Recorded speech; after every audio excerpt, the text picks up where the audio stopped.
तत्र तं बुद्धिसंयोगं लभते पौरवदेहिकं यतते च ततो भूयः संसिद्धौ कुरु नंदन। भगवान श्री कृष्ण लगातार अर्जुन के प्रश्न के उत्तर में, उसका प्रश्न वही है, गहरा प्रश्न है, गंभीर प्रश्न है, हम सभी जीवधारी मात्र का प्रश्न है कि हमने जिंदगी भर जप तप किया, साधना की, योग किया, दान किया, शुभ कर्म किया, तपश्चर्या की, जंगल में रहे, पहाड़ में रहे, गुफा में रहे, तीर्थ में रहे, भक्ति योग, ज्ञान योग, जप योग, लय योग, ध्यान योग, कर्म योग में हम रत रहे। किसी प्रकार की भौतिक और स्वर्ग की आकांक्षा नहीं रखी, केवल परम पिता परमेश्वर का ध्यान, उनकी आराधना, उनकी प्राप्ति। लेकिन कुछ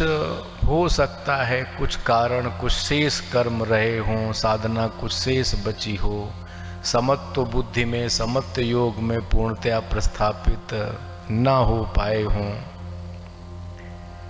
अब उस समय जब शरीर छूट गया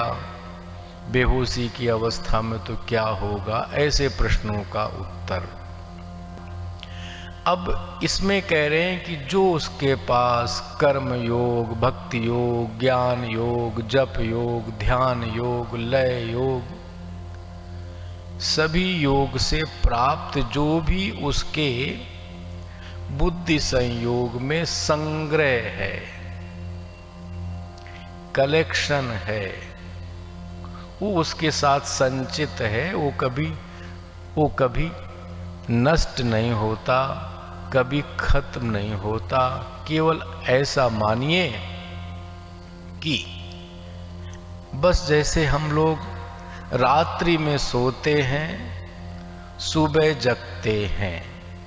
रात्रि सोना यानी मृत्यु मानिए, सुबह जगना यानी अपना पुनर्जन्म मानिए। बहुत सामान्य समझदारी की बात है ये कि जो हमारे पास कल जो संस्कार, जो शिक्षा, जो जानकारियाँ क्या दुनिया में घटित हो रहा है पता लगता है आपको क्या? लेकिन दुनिया तो चल रही है। ऐसे ही हम लोग मृत्यु को, योगी इससे अधिक महत्व तो नहीं दे रहे कि जैसा आपका जीवन सोते समय पूर्ण हुआ था, सुबह जगते समय फिर तरोताजा होकर काम में लग गए, इसी प्रकार से जगते हुए व्यक्ति के तुरंत सारे संस्कार खुल गए, सारी चेतना खुल गई, सारी जो भी उसमें क्षमता थी, सामर्थ्य थी, बुद्धिमत्ता थी, जो भी उसमें, जो डॉक्टर था, इंजीनियर था, राजनेता था, प्रशासनिक अधिकारी था,